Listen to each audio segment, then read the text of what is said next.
you seen the street dogs running behind car? Yes. Right? They run, they bark, they reach in the car, and then they don't know what to do. This government is exactly like that. So I'm going to say Awaz Do. I'm going to say Awaz Do, and you're going to reply Hum Sab Awaz Do. Certain ground rules have to be broken in the first. I'm sorry. But I'm really impressed by the girl who, Somia, she was speaking about, and that should we wait till it come to you? I think you already waited enough, it's already on you. Now it's a question whether you want to stand up when it's on you or not. Because it literally reached her college gate. It's not the case that, and it is reaching everybody, at our homes. It's not something now hypothetical that we are having to discuss about. How many of you think, who is the Chanakya in our democracy now? Huh? Who is the Chanakya? We the people of India. What is the common perception of Chanakya? Amit Shah. Ambani. Ambani is not Amit Chanakya. Ambani is a person who buys Chanakya. So, we are discussing who is Chanakya. When Chanakya was present, who was Chanakya advising? Chandragupta Maurya. Who was Chandragupta Maurya? Huh? Founder of emperor, right? And he was emperor of a empire or a kingdom. What are we? Are we an empire? What are we? Yeah, we are a democratic state. And what was Chanakya advising that emperor about? That how to deal with other states and also how to deal with own subjects. How the emperor should control the subjects of his own subjects. Are we an empire? Is our rulers, are they emperors? No. Are we subjects? No. What are we? Citizens. We are citizens in a democratic nation and we have an elected leader. Is there a requirement for Chanakya Niti? No. Is there a need for Chanakya? No. First thing is, the question is not who is a Chanakya. If somebody comes and tells a Chanakya, we should straight away say, we don't need a Chanakya in democracy. We want the government to be transparent to us. We don't want your code niti. That which you employ with an enemy state. The fake news, the misinformation, the malinformation, the disinformation. These are all part of psyops when we are dealing with enemy states. We don't want our government to do that with our own citizens. We don't want the government to deceive us. We don't want the government to say, something and do something else and then say, see, we fooled you. That's not an achievement. That might be an achievement for him, but that shows how impoverished citizenry that we are. So the whole debate when the media is doing, who is a Chanakya, they are fooling you. They are not asking this question, why should there be a Chanakya in this democracy at all? So please, let's not encourage. Kids are seeing this. Kids are seeing those debates and saying, by hook or crook, to reach power, to accumulate power, to be in the position of privilege and power is what success is all about. Our kids are watching this, and that is a message that we are giving to our kids. They will grow up and they will do that. We will not be able to say anything to them because that's what we are showing them. So let's be very clear. If any politician who is trying to be crooked with its own citizens, it's time to tell them we don't want you. And That's something. In Maharashtra also, the question was never about, it was like whether Sharad Pawar was the more Chanakya or whether Amit Shah was more Chanakya. We never asked who should be or who should not be. So coming back to the question in Bangalore, I said this is Bangalore, it's my third or fourth session in Bangalore, and first time in a different kind of a setup here. So I start with certain questions normally. And Hindi or English, which what is comfortable here? English. Kannada gottilla, ಸ್ವಲ್ಪ ಗೊತ್ತು. ಅರ್ಥ ಆಗುತ್ತೋ? But I can only say ಎಷ್ಟು ಬೇಕು and all those things. Auto rickshaw. So, when do you think a democracy changes from democracy to dictatorship?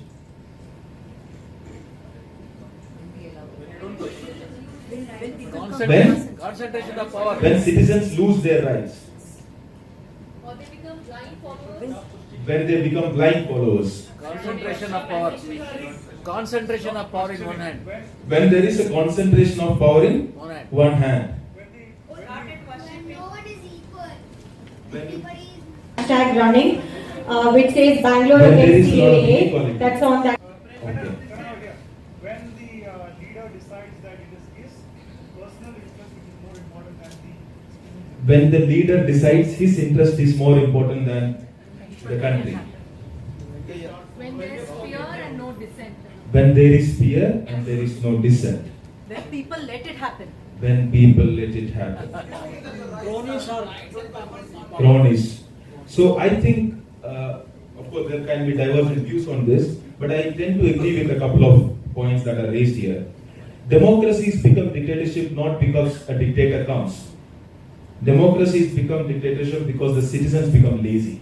You know, when we as citizens become lazy, when we stop asking questions, for whatever be the reason, it could be fear, it could be greed, it could be we don't care, it could be any of it.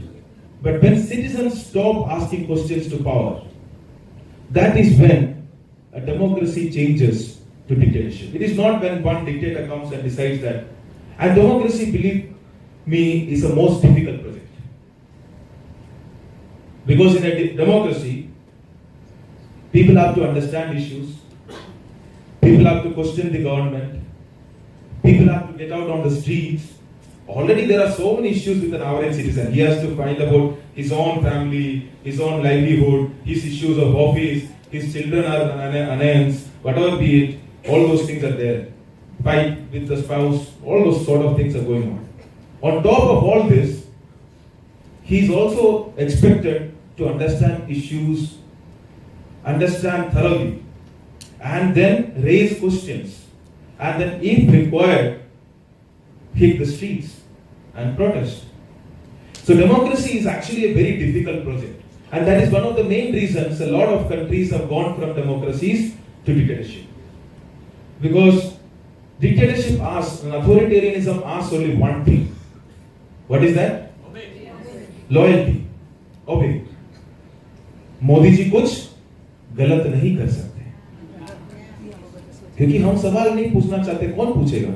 Who will ask all these questions? We are clear that he won't do anything wrong. It's not about Modi, it could be anybody else, doesn't matter. But when that happens, when a loyalty is the easiest thing to do. You have so many things to take, worry about in your day-to-day life. The easiest thing for you to do is, okay, let's be loyal to a person. It could be Rahul Gandhi, it could be Modi, it could be anybody. Let's be loyal to a person who will understand issues, who will raise all those things. And this is the key aspect. And what is happening right now, maybe a few months earlier, was that slowly citizenry was getting lazy and moving from a questioning citizen to a lazy citizen loyal to a particular leader. And that is the dangerous turn from where the democracy changes to authoritarianism. Elections and all become very procedural. There can be multiple elections. Later, it was one country, one constitution, one flag. It could become one election. It could become one prime minister. It could be, like everything could happen like that.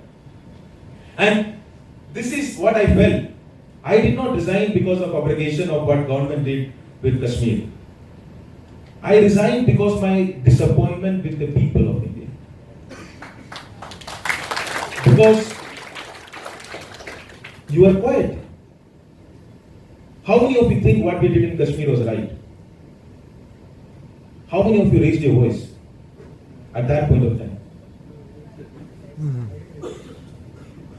How? How did you raise? I'm not saying writing on Facebook. The biggest thing is right now, people are made to feel, they write something on Facebook and they already feel they're Bhagat Singh. Yes, Inqilab Zindabad. Kya? When the Sarkar gave I asked something on Twitter or Facebook. How? See, if all of you felt that what is happening in Kashmir was wrong, and majority of you decided to just keep quiet, how many of you think what happened in Kashmir was a national interest? What we did in Kashmir, abrogation of 370, and after that the suspension of fundamental rights which are there. How many of you think that was a national interest? I can see one hand. I can see two hands. I thought it was right. Now I don't. Okay. At that point of time, you thought it was right. It's fine. How many of you thought it was not in national interest? Okay. Now, how many of you raised your voice when that happened? So, rest of the people raised whichever way. You knew something was happening which was not in nation's interest, but still you decided to keep. Who is an anti-national? You knew something was not in the interest of the nation. Those who are supporting, I have no issues, because they know what they are doing. They felt what is correct. They supported it. But rest of you felt what is happening is not correct. It is not in the nation's interest. But why did you not say, even utter a word? Because you kept your own interest above nation. I'm not saying to do X, Y, Z or anything that you have to do. If you think, you have to be your decision. Or you did not care. Or it's also a case that we don't react to every issue. We react to one issue, we might ignore not react to 99 issues. That is also fine. But when you decide, if you have thought over and you decided that no, I should not speak up because it can harm me, and that is when you put your own interest or your family's interest or your business interest, whatever you call it, above the nation's interest. And I was called anti-national. I felt it was wrong. I resigned. And because I resigned, I was called anti-national because whoever is talking on Kashmir or against the government's decision is called an anti-national. It's not me. I'm meeting so many people like you who are all in private say, what are we doing? But they won't say anything out in public. Many of people were not saying out in public because they thought it will harm the party's interest. Be it BJP, be it Congress. Because, saying Kashmir is something very taboo. Kashmir is a taboo for our democracy. We can't discuss Kashmir. We should not discuss openly. These are certain questions we have to, in the movement, a lot of fundamental questions are being confronted with, and this is one of the questions that we have to confront ourselves with at some point of time. Whatever be the opinion, it doesn't matter. So when we keep quiet, and that is my disappointment, that why is it that people are not reacting? Media is showing when government is doing something in excess, somewhere, who is supposed to report it? Who is supposed to report it? Media. What did media show? That Kashmiris are celebrating and distributing sweets. You did not see that? After 5 months, you should ask those media. The sweets are over or what? They are still eating those sweets or what is happening? 5 months. Then, if the media doesn't report, you would expect judiciary to take a stand. Some IAS officer, another senior IAS officer who had resigned, still not accepted, I think, his resignation also. But he he was traveling from Srinagar to Delhi, and from Delhi he was going somewhere else, outside. He was arrested in Delhi and then said that, under the PSA or something, he was taken to Srinagar. And it was told he was trying to escape the country. There is no charge against him. He has not done any crime, nothing. If, let's say, one of you want to go to China or Turkey or Saudi Arabia or US, wherever, and you are arrested in the airport, saying that you are trying to escape the country. If you have a crime, then you are escaping. You don't escape the country, you escape the crime. There is no charge against you. Why was he arrested? He's still under detention. He's a UPSC topper from Kashmir 2009 batch. And you would expect at least the bureaucracy to raise voice, saying that, it has now come to us that girls said, and it should come, at least then you should know. It has to personally come to you. Then, judiciary. His wife or somebody had gone to file a case, that habeas corpus petition, that where is he, at least show his presence. And the government which arrested him says that I need 15 days to explain why we arrested him. If you did not know why you arrested him, why did you arrest him? And you would expect the judiciary to say, we are in a constitutional democracy, such kind of thuggery is not allowed. But the judiciary says, no issues, son, take 15 days. 15 days. Habeas corpus petition. Judiciary, civil society, political opposition. Political opposition, something happened, the next day somebody said, whatever Rahul Gandhi is saying is being said in Pakistan, so everybody has to keep quiet. Next day onwards, that matter is over. And the entire country is not government. Government is just one part. Government will come, government will go. But when your media fails, when your judiciary fails, when your civil society fails, when your political opposition fails, it is not the government that is failing. It is the nation that is failing. And when the nation is failing, nobody is left even to talk to Kashmiris. Can any of us, look in their eyes and say, we were there for you? We tell we are, brothers, we are citizens. Can any of us do that? Look in their eyes and say, no, we stood up for you. We said this is not acceptable in our country. Did we do that? Nation cannot fail. Somebody has to ask these questions. So I decided it doesn't matter. Individually, all I can do is resign and ask this question. It doesn't matter if the rest of them are not asking this question. At least I can answer this question, even if it takes my resignation. And the questions had to be asked. At that point of time, there is eerie silence, because the majority with which the government came in, that 350 seats, was so heavy on all of us. Everybody felt burdened by the majority, that 350 figure. How did they get 350? India is gone. There is no point now fighting any battle. There is no point raising questions. Just listen to whatever is saying, or try to get a visa and get out of this country. That's what rich people can do that. The poor can't do it. It is not the majority. Actually, if the majority was 543, that is the time the question should have been more louder. The higher the majority, the more the question should be. Because then the parliament people are unable to hold them in check. The people have to hold them in check. And when we don't realize it, slowly after that 370 thing happened. So I went to a talk in Bihar in one of the places, and I was asking this question: why do you think 370 was abrogated? Why do you think 370 was abrogated? What is the aim?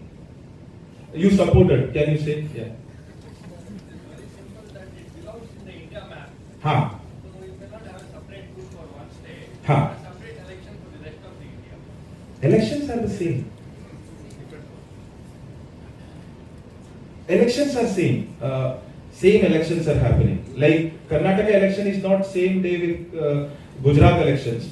Like the Kashmir election. Separate assembly. I mean, central government cannot control them. Central government could control them. That is how the assembly was dismissed. And the governor, no, the interaction has to happen. There is, why do you think? I want to understand. It's okay. It is not to judge. It's just a conversation. I could be wrong, Yeah. I think the government did not have money to support the Kashmir people. I mean, usually what we hear is that The per capita expenditure being spent in Kashmir was very high. the government did not have money. So that's the reason they wanted to deviate. They did not want to support the people of Kashmir. So thus this happened. This is what You actually, one of the narrative that was shared at that point of time is that a lot of Indian taxpayers' money is being spent. Disproportionate amount of taxpayers' money was spent in Kashmir. Is that the reason? To feed No. To feed Kashmiris. One narrative that came was Kashmiri Pandits could go back now and own their land. Something like that. Kashmiri Pandits could go back earlier also. Exactly. Kashmiri Pandits can go back now also. I don't think that has changed. But what is it that three people supported? Yeah, I would like to know. To integrate Kashmir into India, like they have a separate IPC. Integrate Kashmir, With the Indians, because they have Kashmir with India or Kashmiris with Indians? No. What? What I understood was that since they have separate laws for their Separate laws are there in Northeast. Separate. There are amendments to IPC even for Karnataka. So everywhere. The land rights are not there. You can't purchase land in hilly areas of lot of Himalayan states, in the entire northeast, the scheduled areas of lot of Maharashtra, Madhya Pradesh, Chhattisgarh, etc. Even Odisha. So Karnataka also. Sir, I think because it's the only Muslim majority state in India, and I think this is first step towards.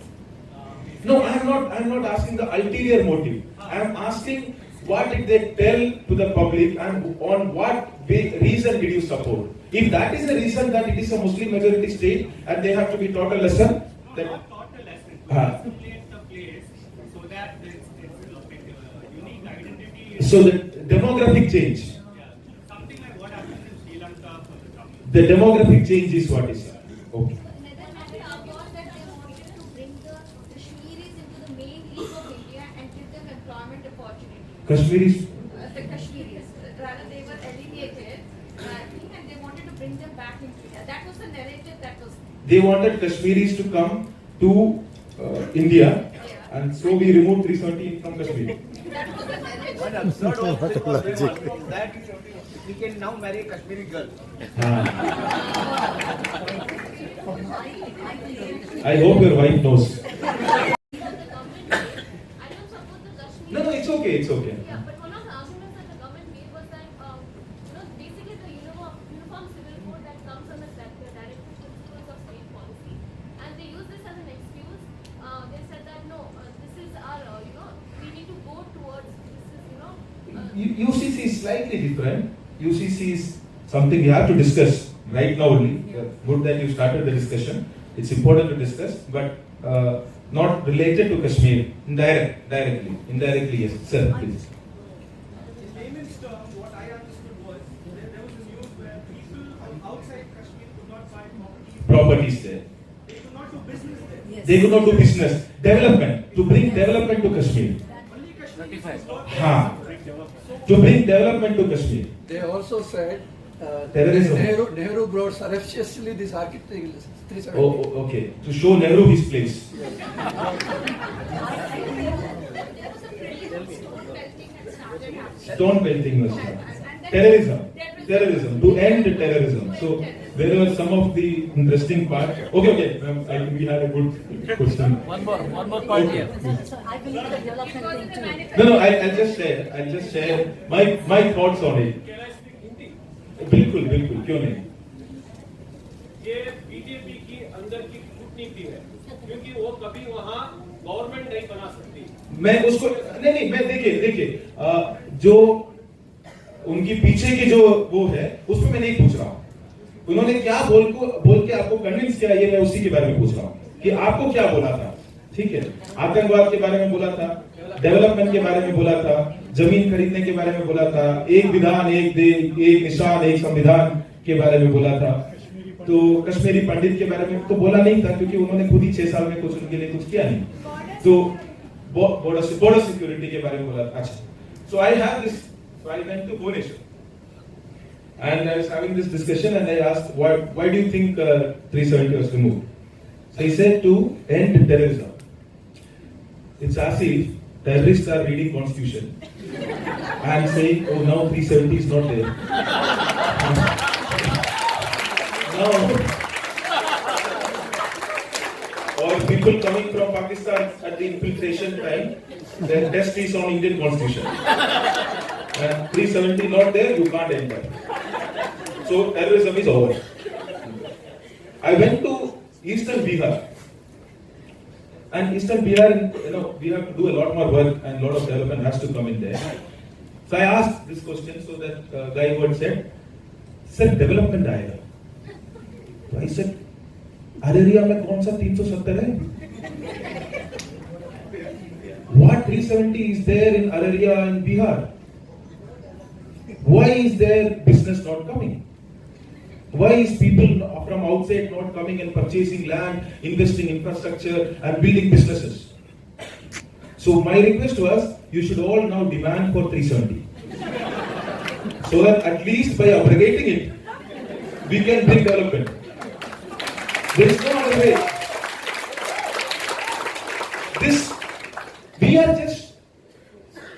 We just gulp whatever is coming, whatever that is. So, pardon?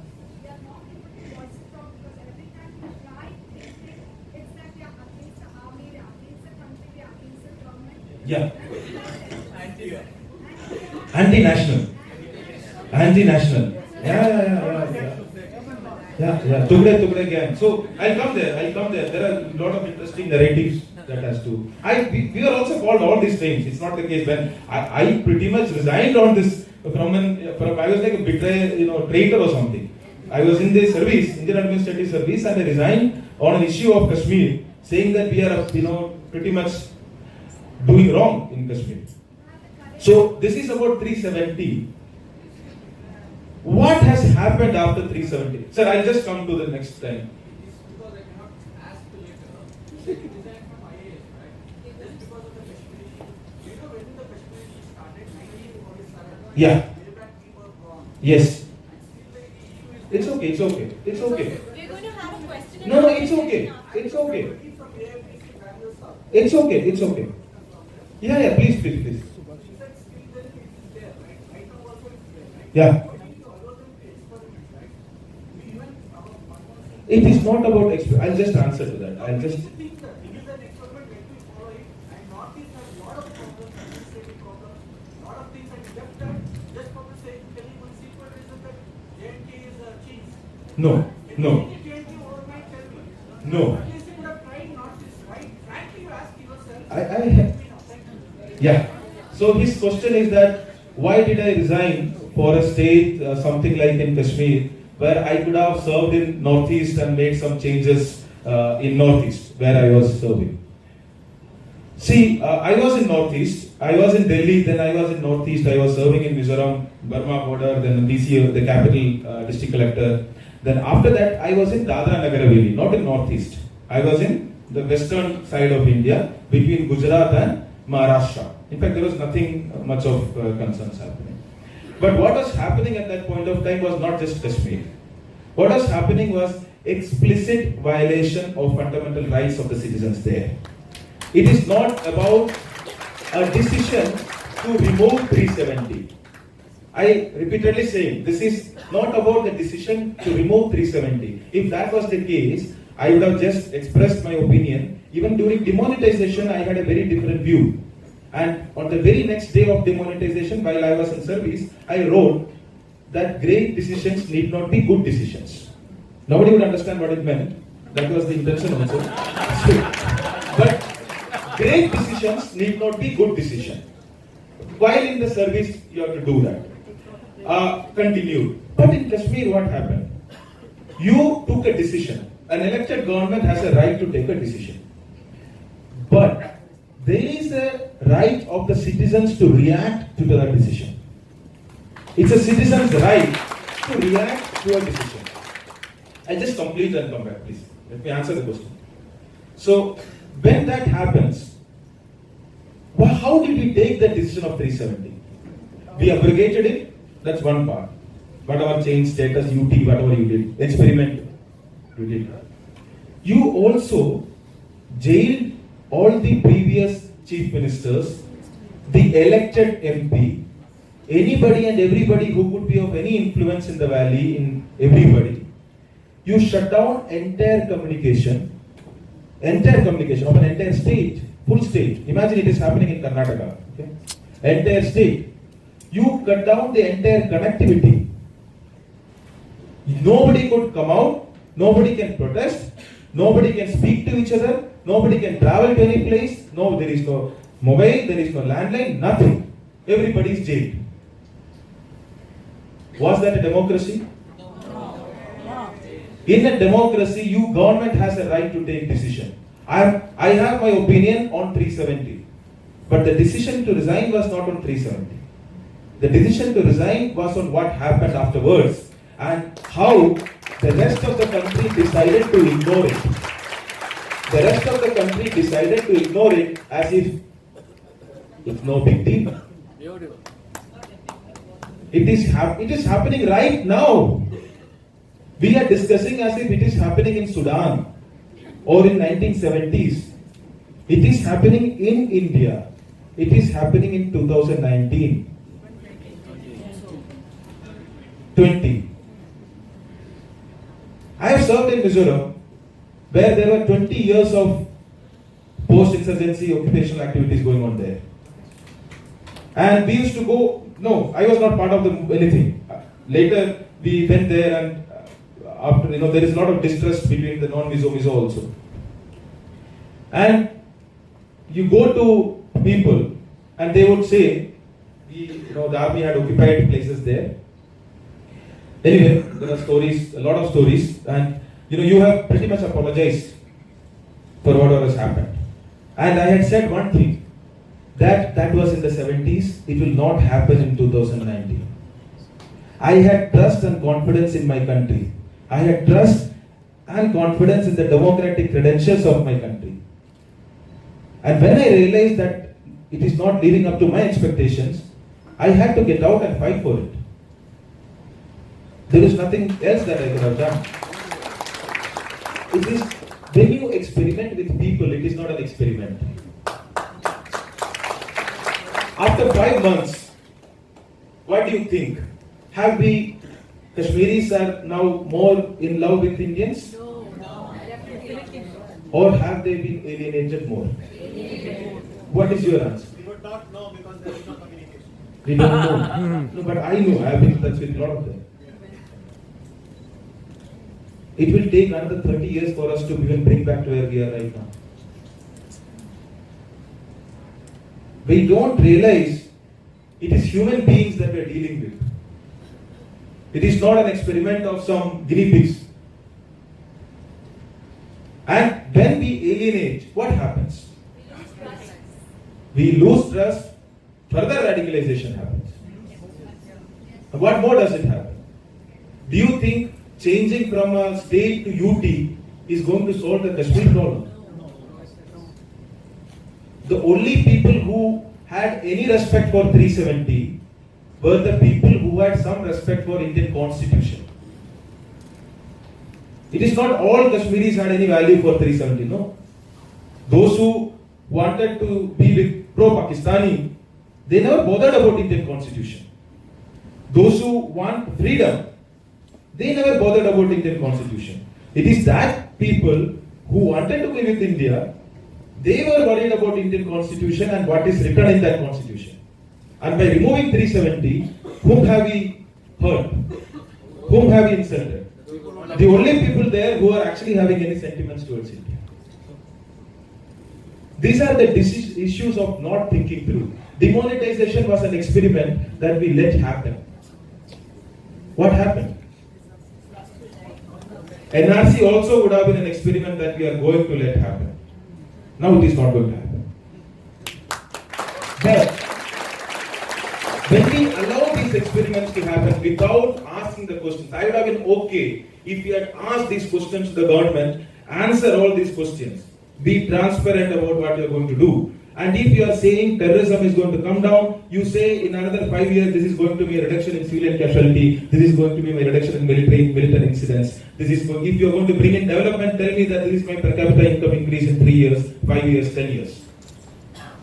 Tell it to the people that what they are going to do. Otherwise it will be like exactly like demonetization.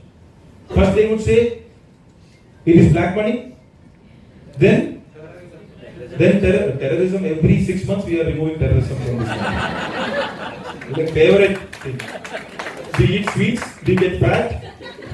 Terrorists are like, oh, easier targets. Demonetization. First they said black money, then they said terrorism, then they said cashless economy, then they said counterfeit currency. Digital India cashless economy. We became cashless.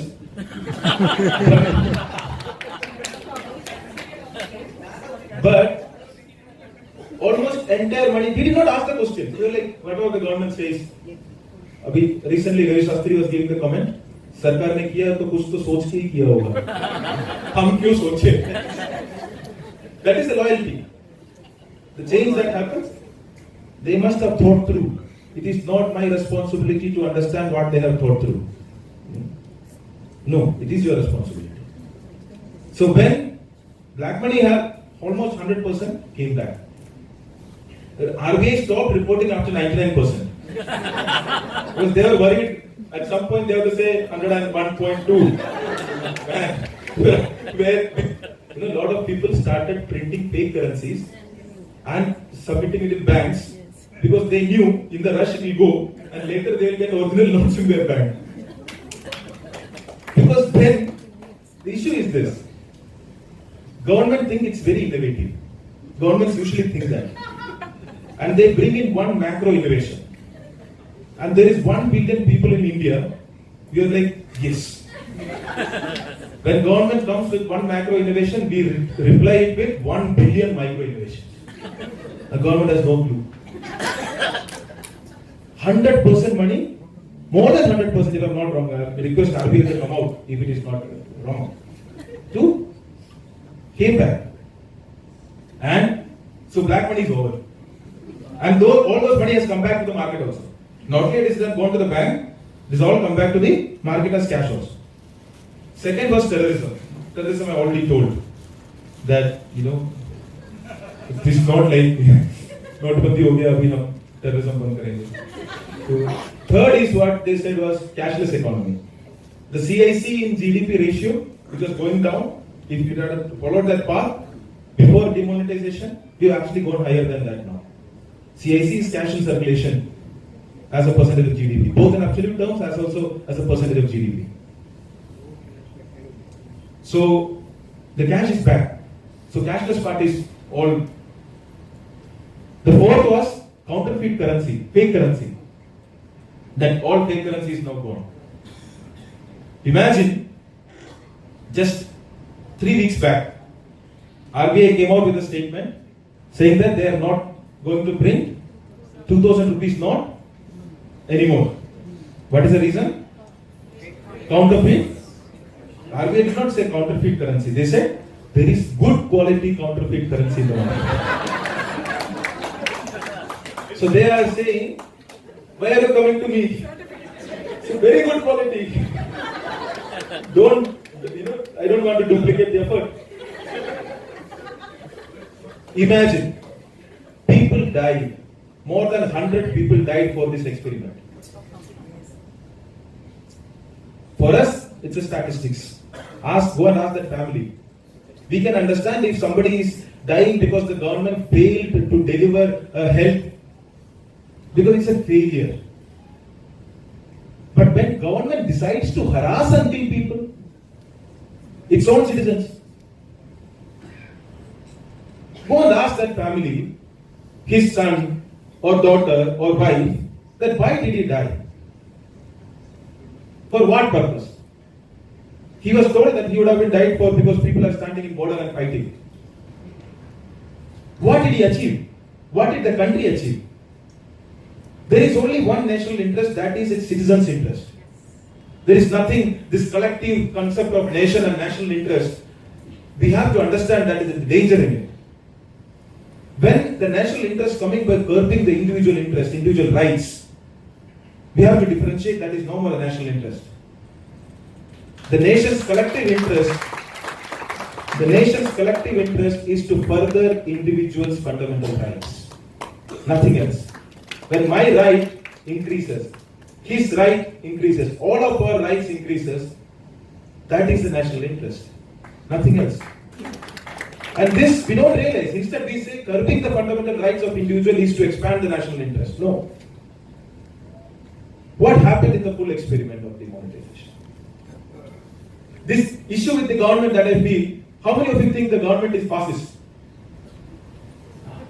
Everywhere it's the same. I actually think they are dumb. Absolutely dumb. I'm not saying they are not fascist, but they are dumb. They are dumb. I'm not talking about the organization behind the government. I am talking about the government. Okay, I'll just come. Just come, please. Definitely I'll listen to you. Just give me 2 minutes. Why I'm saying so? Have you seen the street dogs running behind car? Yes. Right? Yeah. They run, they bark, they reach in the car, and then they don't know what to do. This government is exactly like that.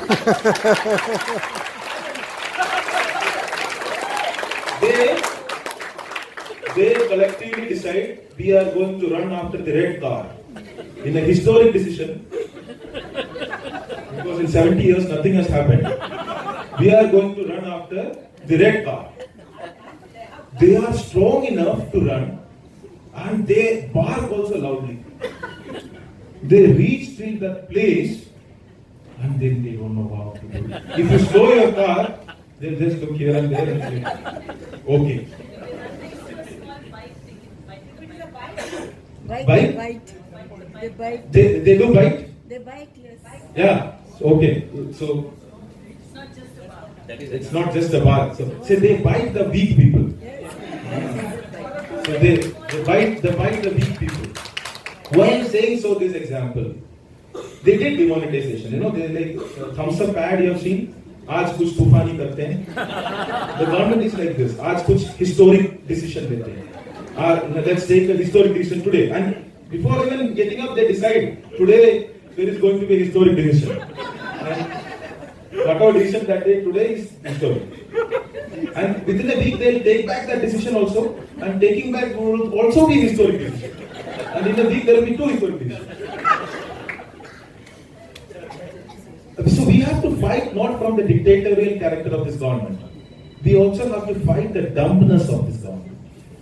A lot of it, you know, how much our fascists, I'm not sure whether they can spell the full fascist thing.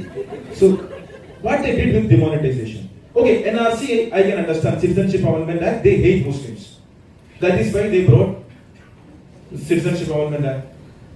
But why did they bring demonetization? They hated all people. Everybody. They kill opposition parties. To kill opposition parties. But who did they kill? They kill normal citizens. Other parties should not have money. Who said? UP election. Yeah, please. Sorry, something. You said the government is dumb. Ah. I think that clever and we the people are dumb because they all give us, so we are the dogs who run behind, they show some red car. Huh. Okay, run behind those things, you know, antennas, their antennas just run behind them and there are dogs who run behind them. So I would say, don't give too much credit. Having served, I can tell this much. We give too much credit to their smartness, to their over smartness, to their shrewdness. Just imagine, on the NRC issue, people just stood up and looked in the eye and said no, And the Prime Minister like, what is NRC? I have never heard of it.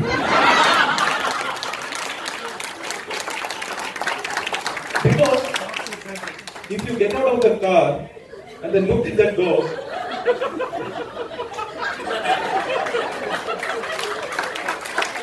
the issue is that when the government, I'm sorry, I know you have been raising it for some time. I take the examples. Demonetization happened. Historic decision? Yes. What after that? They took the decision, they ran, they did also, and Congress became bankrupt. Congress was holding all the black money? You have to be careful of what you say. So, no, just saying for the public, nobody is interested about what Congress had or Congress did not have. What did they achieve from their stated aims?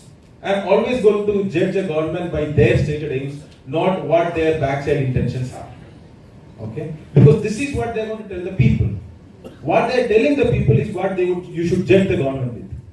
When we try to attribute a lot of smartness to them, is when people become scared. You go to a village and tell this government is like fascist Hitler, they're already scared of the government. An average villager is already scared of a constable and a village official and anybody who's there. And you go ahead and say this guy is Hitler, oh my God. Then there is better to keep quiet. But actually what they are dumb. And believe me, every village person knows how to treat a dumb fellow. Then you tell them what, because they are unable to, whatever they are stating, they are unable to reach that. They did GST. It's not historic. When did we get our second independence? In the 12 midnight, opened the parliament and some bandi bajaya, and they said, India ko azadi mil gaya. GST. July 2000, you should all remember this because your media showed it as second independence. One tax, one nation. And I have never seen people running away from a freedom like they are running away from GST. And this is something you have to be careful about, this bipartisanship. I was critical about GST even while I was a GST commissioner.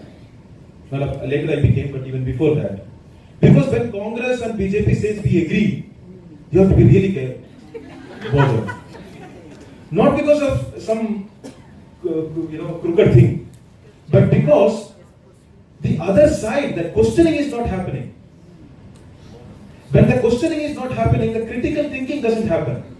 When the critical thinking does not happen, foolish decisions happen. Beautiful. When you don't question, even for the sake of it, bipartisanship is the most dangerous thing in democracy. It's the role of the opposition to oppose. Not for anything else, at least to get the government to answer. When they both say, this is we brought together, let's do it. Imagine you had GST, there was no issues at that point of time because the GST council, every state is also BJP, and if the Prime Minister says, all the Chief Minister used to just nod their head and say yes. I have been part, Finance Minister used to say something and every Chief Minister used to say yes, or Finance Minister used to say yes. But now, the state is different, ruled by different parties. And you just need 11 states to block. You just need 11 states to block any GST Council resolution. Now the more and more states get out of BJP, our tax governance is going to stop. Because it's going to be very difficult to pass anything in the GST Council. Because what we did was that India is essentially a politically federal country. We changed what was an essentially federal country politically to an economically unitary. Which will work as long as the overwhelming majority is on one side. And it will completely come to a standstill when the fight gets bitter. What happens is it gets stopped. GST Council Earlier, the states could decide its taxes, union could decide its taxes. Now, neither the state can decide nor the union can decide. It will come to that. Because the things have always started to change. Assume 3 more states change, and you will find the real in the GST councils. Right?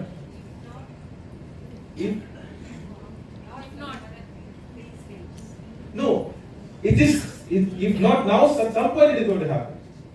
So when your system is, and what is going to happen when, like in Kerala, I don't want to speak too much on GST. Like in Kerala, they are going to give an additional cess of 1 rupee onto that. Let's say there is going to be a disaster in Odisha. So are you going to say no? Then Odisha would ask for. Then your one nation, one tax is already now one nation, many tax. Now each state would start asking for its exemptions. And this time it's a heavy majority, 350. Let's assume they had come to power with the support of 3 or 4 regional parties.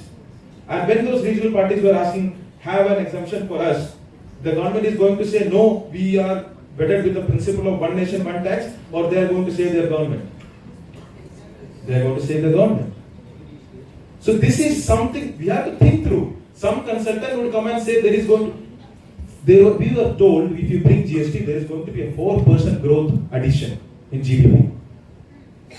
And from 8% now we are at 4%. So whatever growth we are having is thanks to GST. If GST was not there, we would have zero.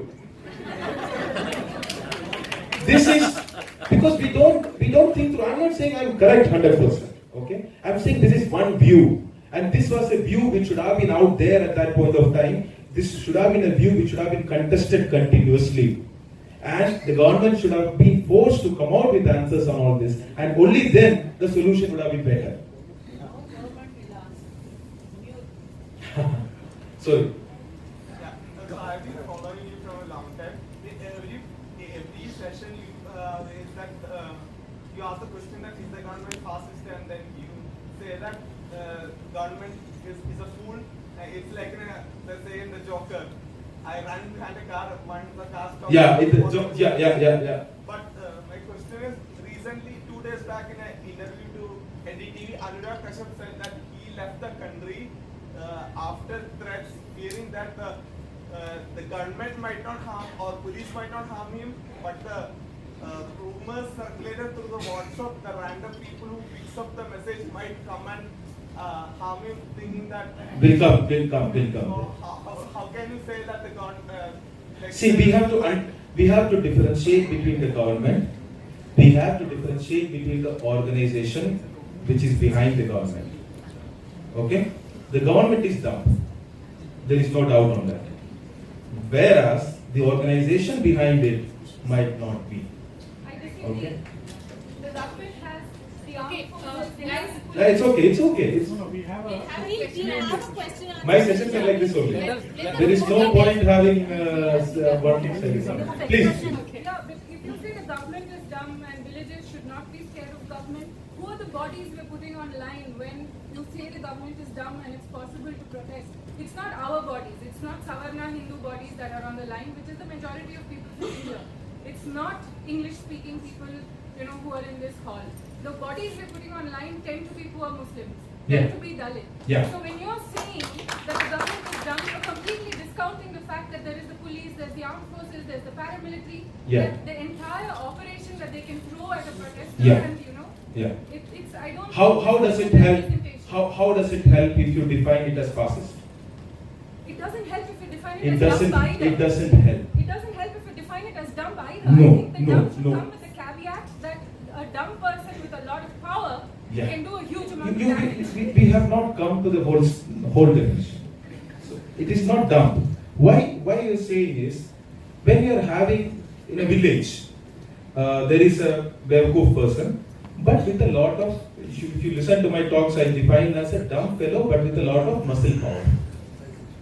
Okay? So not one person, but 2 persons. And they are having a lot of muscle power.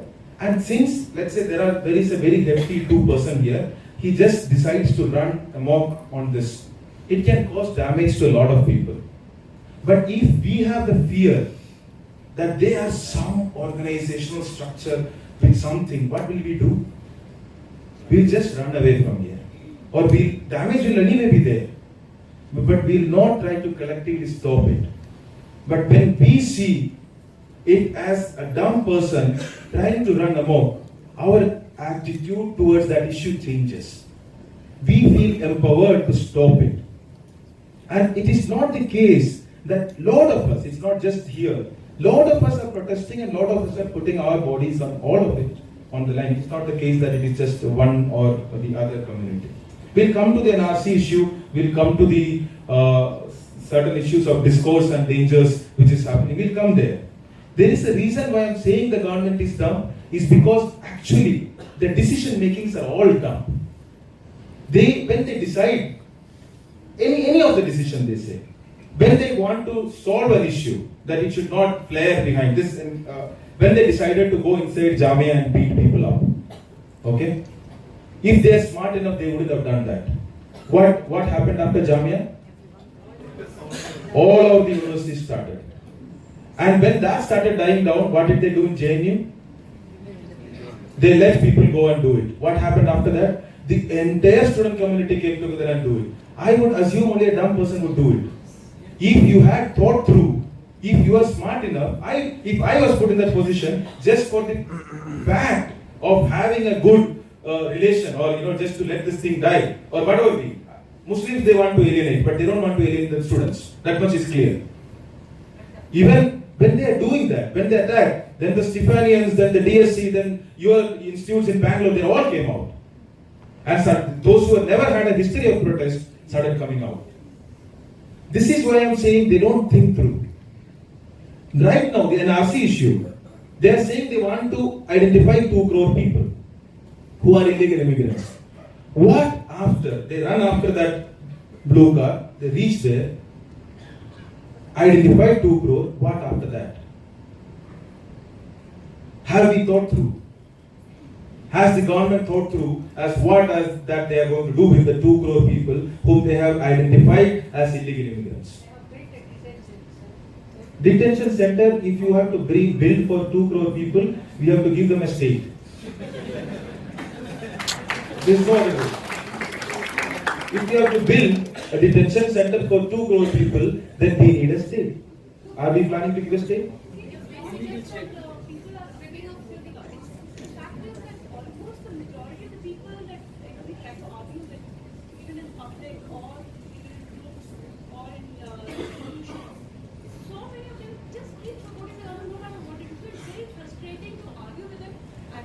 Okay, I think these are questions I'll take after the things. How to have this conversation. I'm also finding it difficult. It's not that I have any solutions to it, but we can discuss this, how to communicate and which are the things that we can use maybe afterwards. But I want to push this point, any of those decisions. Amit Shah initially said on NRC CAA, why I'm saying that the whole concept is dumb. He initially they brought in Citizenship Amendment Act in 2016. When Citizenship Amendment Act was brought in 2016, because Assam NRC was going on, and they had an idea that a lot of Hindus, it's a document-based exercise. NRC is a document-based exercise. And who does not have documents? The poor, or the women, orphans, tribals. Yes. Victims of floods, earthquakes. Yes. Transgender, yes. Minority, yes. Adivasis, yes. So we did not say Hindus or Muslims or anything. It's basically the poor and the weaker sections overall who do not have the documents. So what essentially NRC is, it is an anti-poor exercise. It is not anti-Muslim exercise, it is an anti-poor exercise. And this happened in Assam, and a lot of people, a lot of genuine people also could not give their documents, and be it from Hindus or be it from Muslims, a lot of them were excluded. And government felt Hindus should be somehow safeguarded. And they brought in the Citizenship Amendment Act of 2016. Nobody protested. Nobody in India, I was serving in Mizoram at that point of time. Nobody in India protested, rest of the India protested. But Assam protested, Arunachal protested, a lot of Northeast protested, and they protested in a very, very fierce way. And the government had to take the bill back. The bill was not being brought first time. Okay? Then Amit Shah felt that the NRC could actually be used in West Bengal also. Because there is a fear in the border districts, the Muslim, anywhere, any population, anywhere the Muslim population is higher, that is suddenly converted into an illegal immigrant issue. So anywhere there is a higher concentration of Muslim population, it is an illegal immigrant issue. So the narrative started that in the entire West Bengal, some part of Bihar, that this is an illegal immigrant issue, and so we will list them, all the illegal immigrants, and we will throw them out. But then he said, we are going to introduce NRC in West Bengal. Okay, that's what he said. We are going to bring NRC in West Bengal.